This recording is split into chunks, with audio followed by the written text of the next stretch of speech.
Fala, gente, mais uma vez canal Inho Esteves. Hoje nós vamos falar, decorridos já 11 dias de governo do presidente Luiz Inácio Lula da Silva, nós vamos emitir o nosso ponto de vista. Hoje nós trazemos o quadro Ponto de Vista. Como vamos usar aqui uma frase do bordão do próprio presidente, parece que nunca visto na história desse país uma tamanha divisão. A divisão do país está passando dos limites. Eu estou percebendo que há intransigência dos dois lados. E um país dividido não é um país de futuro. É preciso que tenhamos a união daqueles que ganharam e daqueles que perderam a eleição. Porque pouca gente vai embora do país, o país vai continuar aqui, nós, 99% da população, nós vamos ficar morando no Brasil, e não é bom para todo mundo, não é bom para ninguém. Seria bom que fosse bom para todo mundo, não é bom para ninguém essa divisão do país. E já no início, eu percebo algumas armadilhas que estão sendo montadas dentro do governo Lula, já no início. Primeiro, e aqui eu não vou ficar detalhando muito, porque todo mundo já assistiu aí, já está cansado de saber já no último domingo, toda aquela movimentação. Aí agora apareceu uma nova explicação, que eram esquerdistas que estavam tramando. Olha, isso é conversa para boi dormir. Quem fez foram as pessoas insatisfeitas com a derrota e tentaram criar um grande tumulto, deram sérios prejuízos à nação, inclusive prejuízos que não tem mais jeito, na cultura, quadros valiosíssimos, e não é nem no valor financeiro, é o valor histórico e outras coisas. E foi a imagem que foi passada para o mundo, a imagem do Brasil foi uma imagem terrível. E agora, esse argumento aí, eu fico bastante pensativo e tendo a aceitá-lo. Que foram algumas pessoas que idealizaram aquele movimento, aquela baderna.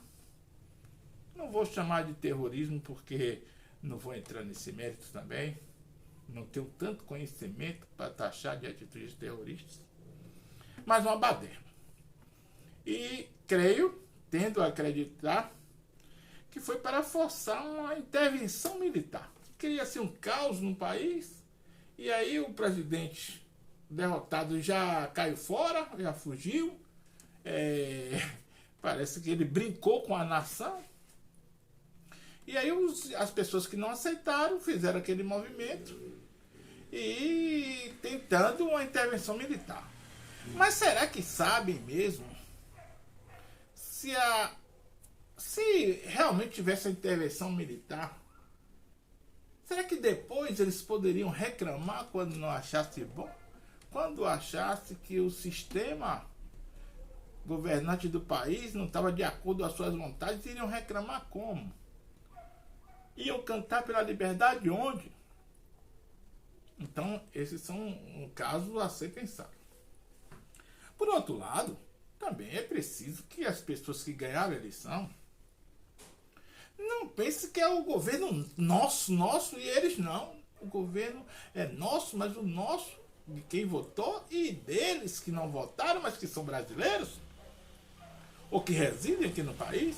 É o governo nosso, mas na amplitude da palavra. Não é só dos eleitores, não. Principalmente gente que acha que o governo é do PT, não é. Por exemplo, eu votei em Lula, porque eu acredito no cidadão Luiz Inácio Lula da Silva. Eu acho que as propostas de Lula são as propostas que visam principalmente melhorar a vida daqueles menos favorecidos. E é isso que me comove, foi isso que me comoveu a votar e acreditar nele. Não é um partido político. Embora acredito que os partidos da esquerda, eles lutam mais pela classe trabalhadora do que os da direita. Mas tem exceções, e no governo de Lula tem essa armadilha aqui. Por exemplo, eu fiquei satisfeito quando eu vi aqui a ministra Margareth Menezes, baiana, aí representando a cultura, né? Então é de extrema importância para a Bahia, pessoa ímpar, de causas sociais. Fiquei alegre quando vi a nomeação de Marina Silva, de Simone Tebet, que também ajudou na reta final, se desprendeu de todo quanto era as vaidades e veio para a campanha para mostrar o lado de amor pelo país. Então fiquei muito contente.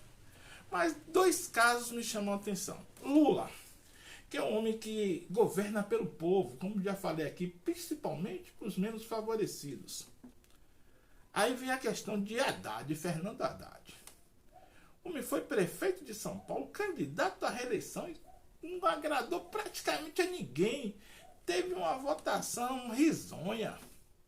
Uma derrota que não tenho nem adjetivo para colocar na derrota da reeleição de Fernando Haddad. Foi candidato a presidente, e foi ele, já pegou um desgaste do PT ali, e que deu a oportunidade a Bolsonaro. Porque talvez fosse um outro candidato, ele já vinha fraco no estado de origem dele quando foi prefeito da reeleição. Teve uma votação risonha, imagine candidato a presidente. Aí, um outro, que aqui eu tenho que fazer a ressalva, muita gente vai achar que é marcação pessoal, mas não é. As reformas vão ter que acontecer no governo Lula. Mas Lula tem um olhar popular. Lula sabe o que é que o pobre viveu. Mas ele escolheu aí Rui Costa. Não gostei. Embora, por ser baiano, acredito que a Bahia vai ser privilegiada em algumas coisas. Isso é bom. Mas Rui Costa, agora falando como brasileiro, ele não foi bom para o servidor público da Bahia. A reforma dele, as reformas que Rui Costa fez na Bahia, foram bem mais dolorosas do que as de Bolsonaro, por incrível que pareça. Rui Costa fez reformas desumanas. E será que isso também não é uma armadilha para o presidente Lula? O governo popular, o governo que a população, principalmente os menos favorecidos, pobres, depositaram e depositou todas as esperanças estão no presidente Lula. Agora resta saber quem vai contaminar quem. Lula, por ser o presidente, contaminar Rui Costa, contaminar Fernando Haddad, com essa popularidade de mostrar que o povo precisa ser bem servido. Ou Rui Costa colocar o dedo nessas reformas aí, piorar as reformas já dolorosas que Bolsonaro promoveu. Pegar as da Bahia e achar que foi bom e implantar piores ainda. Isso é preocupante. Fernando Haddad, na Fazenda, será que ele vai ter esse cuidado, esse olhar criterioso voltado para a condição do povo?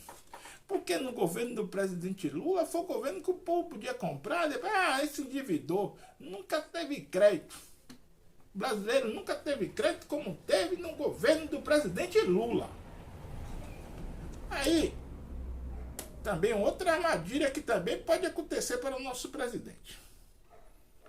Com essa questão de divisão do país, até o discurso agora, para ser agradável, tem que começar tudes, linguagem neutra. Ora, não precisa isso. Não vejo essa necessidade de colocar nada a goela abaixo. As pessoas são o que quiserem. Pode optar por a questão, a sexualidade que quiserem.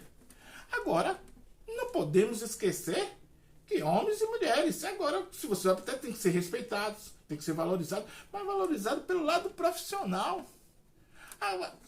Me apareceu hoje aqui que agora estão tentando colocar cotas para a comunidade LGBT, não sei mais alguma sigla. Tenha paciência. Pelo amor de Jesus, essa armadilha, não espero que o presidente Lula não caia nisso. Não caia nessa armadilha. Uma outra coisa é a educação. Eu vejo muita gente falar, porque a educação, olha, tem uma das coisas boas que houve no governo anterior de Bolsonaro, foi a questão da disciplina nas escolas. Os colégios militares viraram referência. Não se pode dizer que não prestou, que nada do governo Bolsonaro prestou, porque não é bem assim.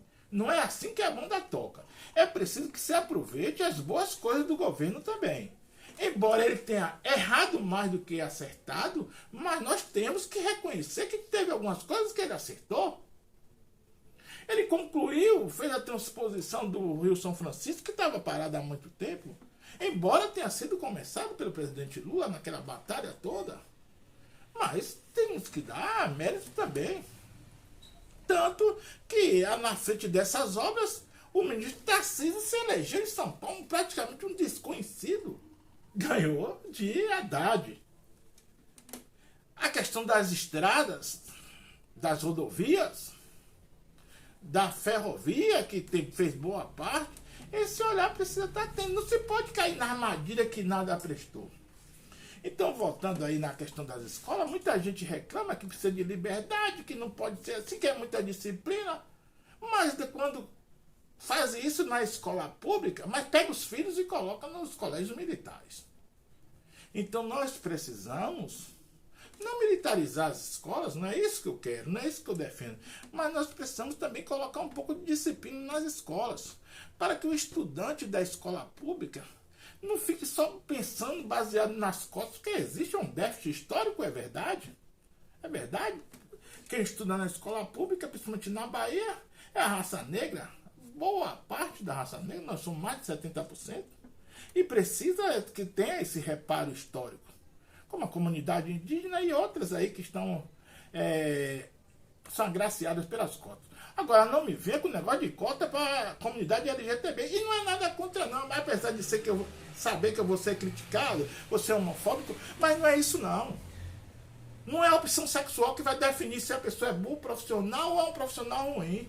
É a sua postura, é a sua capacidade, independente se homem, se mulher, se homossexual, se ativo, se passivo. Eu não quero entrar nessa discussão, não. Mas quem tem que prevalecer são os bons.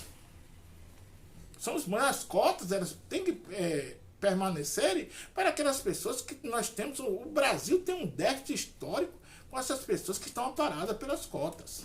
Precisamos melhorar a escola pública. E o presidente Lula não pode cair na armadilha do seu próprio governo. Porque se quiser agradar muita gente, ele vai desagradar o povo. E o povo, presidente Lula, é quem sofreu aí muito, o povo pobre, o povo humilde, o nordestino como o senhor, como Vossa Excelência, o sofredor, aquele homem do campo, mas que ergueu a sua bandeira, mesmo com 600, se fosse 1.000 de Bolsa Família, ou Bolsa Auxílio Brasil, que foi derramado dinheiro aí, que também é bom, girou a economia, mas o nordestino te ama, presidente Lula. Agora vamos pegar esse amor e vamos juntar para todo o país, vamos emanar amor para que todos nós, brasileiros, que tenham votado no presidente Lula, que tenham votado no presidente Bolsonaro ou qualquer outro candidato, todos, no final, venhamos sentir o orgulho de sermos brasileiros, de sermos administrados, governados por um nordestino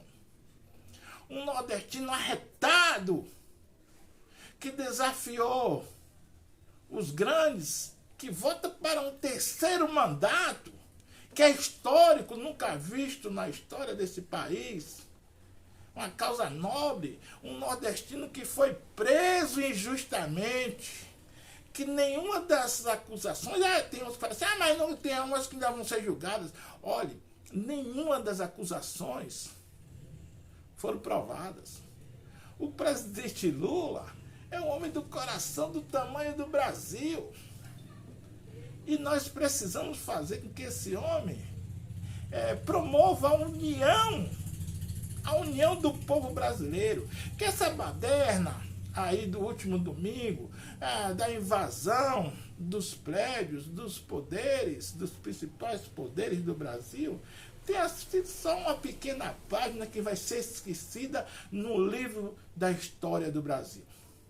Nós somos um povo guerreiro, um povo hospitaleiro, um povo ordeiro. Mas tem gente que esquece isso. Essa dor da derrota vai passar, mas a comemoração da vitória também deve passar, porque nós somos irmãos. Muitas das pessoas que votaram em Lula, que vão no presidente Lula, que visam interesses pessoais, quando não forem atendidos, vão ficar revoltados e vão votar em outros candidatos daqui a 4 anos. Mas muitos dos que não votaram, que certamente vão reconhecer essa luta que o presidente vai travar pelo povo pobre, vai reconhecer e vai acabar também votando no presidente Lula ou em quem ele apontar. Mas eu tenho uma grande preocupação com as armadilhas que estão no próprio governo. Nós estamos apenas a 11 dias de governo. O governo está um bebê. Ainda vai passar pela fase de adolescente para virar adulto. Tudo isso vai passar durante esses 4 anos. Mas nós, pessoas de bom senso, acreditamos que a união do povo brasileiro vai nos tirar desse caos que foi estabelecido aí no último domingo, dessa imagem negativa que foi vendida para o mundo, porque o Brasil merece respeito. Deus está acima do Brasil como de todos os países. Mas é preciso que reconheça que Deus está acima, mas que trabalhe pelo Brasil, principalmente pedindo força a Deus para diminuir as desigualdades sociais. Não é justo você que está no bom, que fica na sua casa, especulando na bolsa financeira, ser contra um presidente do povo como é o presidente Lula. Nós vamos vencer porque Deus está nos guiando e temos um presidente com coração GG ou extra G e que vai transbordar amor por todo o nosso Brasil. Canal Esteves, sempre perto de você. Hoje foi com o nosso quadro Ponto de Vista.